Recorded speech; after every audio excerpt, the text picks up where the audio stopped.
الصمت هي اللغة اللي كيتكلموا بها أكثر العظماء. بالصمت تقدر تعرف كاع داكشي اللي داير حداك. بالصمت تقدر تبدل بزاف د الحوايج في حياتك. بالصمت عمرك ما تاخد شي قرار اللي غادي تندم عليه. وبالصمت تقدر تحل المشاكل ديالك سواء كانت كبيرة أو لا صغيرة.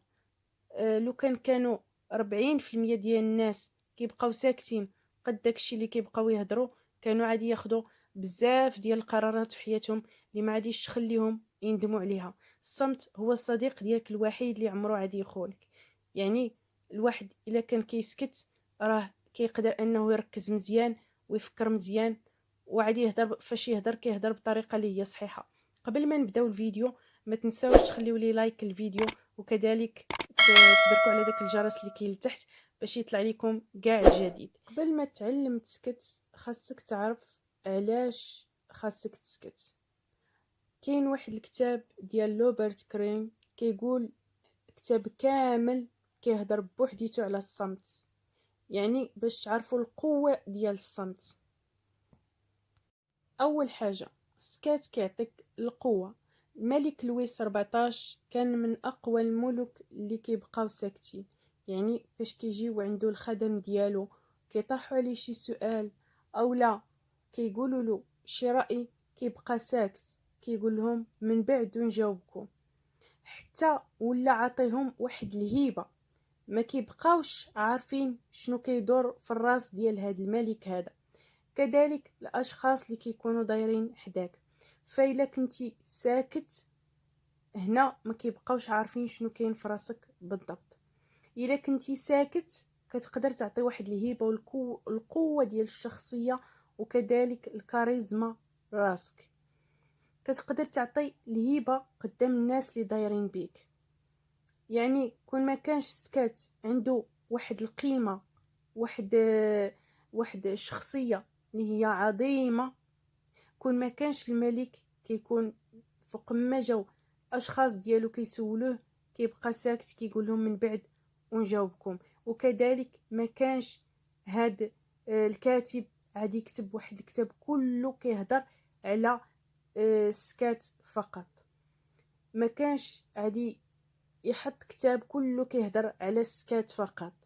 يعني باش تعرفوا السكات شحال شي حاجه راه عظيمه وعظيمه بزاف. الا كنتي ساكت عمرك عادي تقول شي هضره اللي عادي تخليك تندم عليها من بعد، او لا عادي تاخذ شي قرار كيف ما قلت لكم اللي عادي يخليكم انكم تندموا عليه من بعد. عارفك انت ماشي مالك، ولكن راه تقدر الا بقيتي كتسكت وما كتزربش في الرأي ديالك وما كتبقاش غير تهضر، راه الناس كينجذبوا ليك. وكذلك كيف ما قلت لك كتعطي واحد القوة وواحد الشخصية لراسك وكاريزما. الحاجة الثانية هي الا بقيتي ساكت راه غادي يتفتحوا لك بزاف د البيبان، غادي تولي تقرا شنو كاين في الافكار د الناس، وتقرا كذلك حتى اللغة د الجسد ديالهم. هذه غادي يعرفوها الناس اللي كيكونوا غير ساكتين. يعني فاش كتكون ساكت كتقدر تقرا الافكار د الناس، وكتقدر كذلك حتى خلال يعني فاش كيتحركوا الحركات اللي كيديروا كتعرف يعني شنو ناويين. اللغة ديال السكات شي حاجة كبيرة وثقيلة. يعني الواحد إلا كان كيطبق هاد القضية هادي خطوة بخطوة غادي يولي يعرف الناس اللي دايرين بيه وعلاش ناويين، ويقرا الأفكار ديالهم غير من خلال التصرفات اللي كيتصرفوا قدامه، وكذلك الهضرة اللي كيهضروا قدامه. إلا كنتي كتهضر راه ما غاديش تقدر تمسح داكشي اللي قلتي. غادي نقول لكم واحد القصه ديال واحد 3 د الاشخاص تحكم عليهم بالاعدام.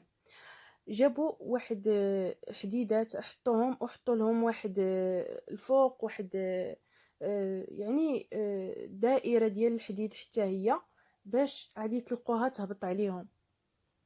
جاء الشخص الاول راهب، قالوا له شنو اخر كلمه تبغي تقول قبل ما تموت؟ قال له انا الا مكتب لي الموت وبغى لي ربي الموت راني عادي نموت، الا مازال مطول لي ربي في العمر راه غادي نبقى عايش. فتلقوا ديك الحديده ما طاحتش عليه ما ماتش. جاء الشخص الثاني محامي، قال لهم انا ما كنعرفش في الدين قد راهب، ولكن كان امن بان ربي راه تحت العداله ديالو. يعني ما كيحكم بالعدل، ما غاديش يخلي حتى شي شخص يمشي ظلم. فتلقو حتى هو ديك الحديده ما طاحتش عليه وما ماتش. جا الشخص الثالث اللي هو عالم فيزيائي، قالوا له شنو اخر كلمه تبغي تقول قبل ما تموت؟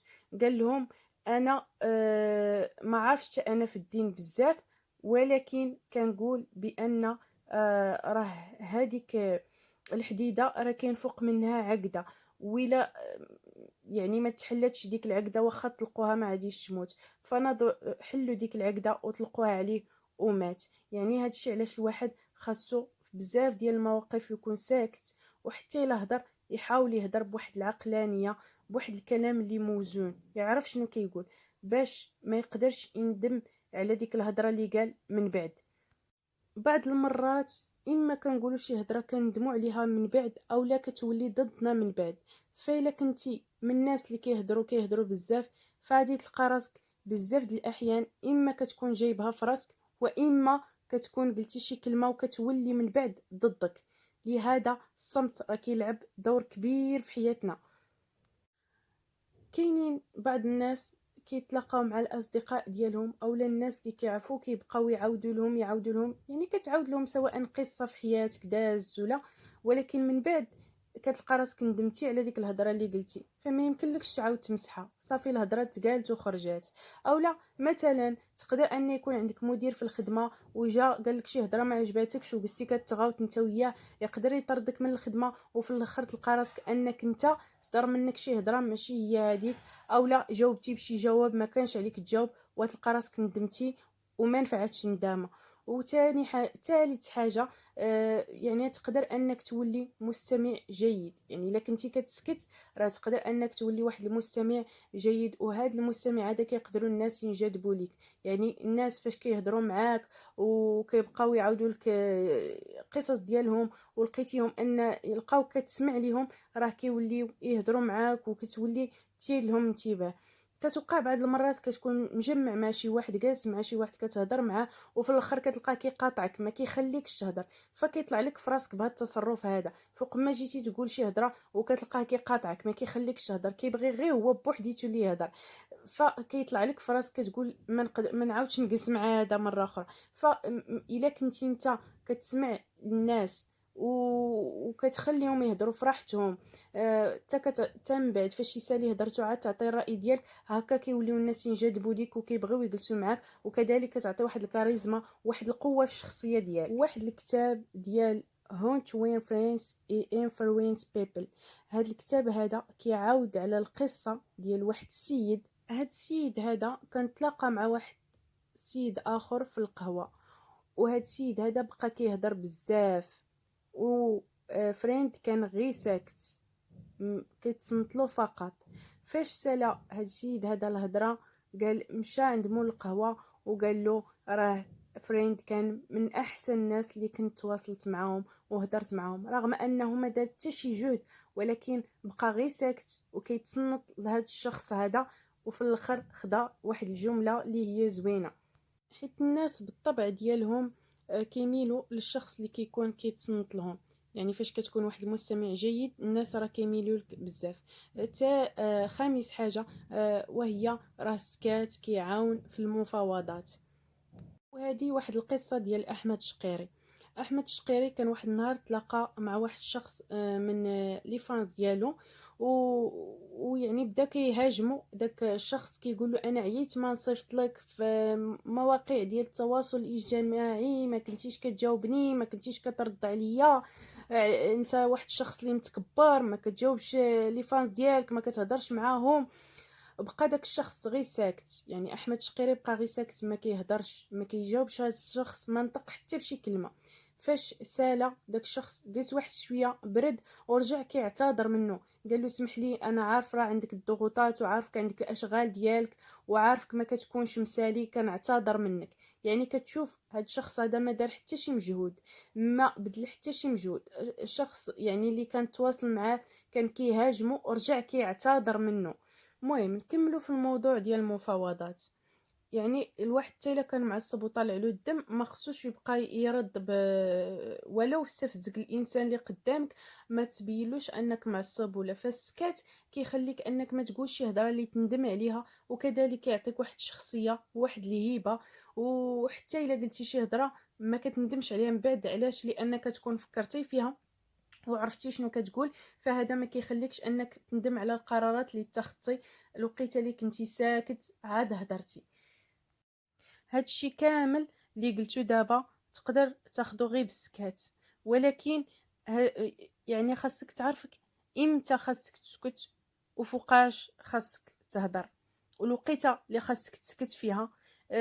وكاين شي مواقف واخا تبقى تهدر حتى الغدا ما غاديش تقدر تعبر على الراي ديالك، اولا تقدر توصل للشخص ديالك، الشخص اللي قدامك داكشي اللي باغي توصل له. غير انك الا بقيتي ساكت راه كتقدر توصل له داكشي اللي كنتي باغي توصل له، وكتقدر انك تاخذ كيف ما قلت واحد الهيبه، واحد الشخصيه اللي كتكون قويه. لكن فوقاش خاصنا نسكتو، وقتاش خاصنا نسكتو؟ الا كان بالسيف عليك خاصك تسكت، فهاد السكات ما كينفعك بوالو. ولكن الا كان عندك الحق انك تهدر وبقيتي ساكت، فهاد السكات كيقدر يعطيك واحد الهبه وواحد الشخصيه قويه. كذلك يعني الوقيته اللي ما عندك حتى شي راي، مثلا الاصدقاء ديالك، الناس اللي كتعرف كنتي مجمع معاهم، عطاو شي موضوع، بقاو كيطرحوا اسئله وداكشي، انت ما فاهم في داك الموضوع والو، فما كاين لاش تخشي راسك في وسط منهم وتبقى تهضر وانت ما فاهم حتى حاجه. يعني هنا كيكون السكات احسن. سادس حاجه، منين تكون طيح في شي مشكل بقى ساكت، فما تخليش الخلعه والتوتر يسيطروا عليك. الا بقيتي غير كتهضر كتهضر راه كتوتر، كتبان انك مخلوع، كتبان انك كترعد، كتبان انك معصب. فالا بقيتي ساكت ما غاديش تبين الغضب ديالك، ما غاديش تبين التوتر ديالك. فمن الاحسن انك تبقى ساكت، ولو يواجهك الشخص اللي قدامك بشي افعال او بشي تصرفات اللي غادي يخلوك انك تعصب، حاول انك تهدن راسك وتبقى ساكت. هنا السكات كيعاونك باش تحل المشكل ديالك، وكذلك كيعاونك حتى باش تكون عندك واحد الكاريزما، واحد الشخصيه قويه. واخر حاجه هو انه السكات كيعاونك باش تكون عندك التنميه الذاتيه، بسيكولوجي. حيت السكات ماشي شي حاجه كتحتاج منك تركيز ولا باش ديرها. السكات راه تقدر تحل بزاف د المشاكل حداك. ودائما تفكر عمر تقاطع شي حد الا كان كيهضر معاك، خليه حتى يكمل هضرته عاد هضر. وبسكات تقدر تغير بزاف د الحوايج في حياتك. وهذا ماشي كيعني تبقى دائما ساكت، يعني خاص تعرف الوقيته اللي خاصك تسكت فيها والوقيته اللي تهضر فيها. بحال دابا مثلا الا تلاقيتي مع شي شخص اول مره، تقدر تخلي 30% ديالك هضره و70% سكات، هكا باش كتعرف حتى هو شنو كيقول وعلاش ناوي. نتمنى الفيديو اليوم يكون عجبكم، وما تنساوش تخليو لي الاراء ديالكم في الكومونتيرات، سواء كانوا انتقادات او لا اراء، باش تشجعوني ان شاء الله نزيد نعطي اكثر ونزيد نخدم اكثر. وبالتوفيق للجميع.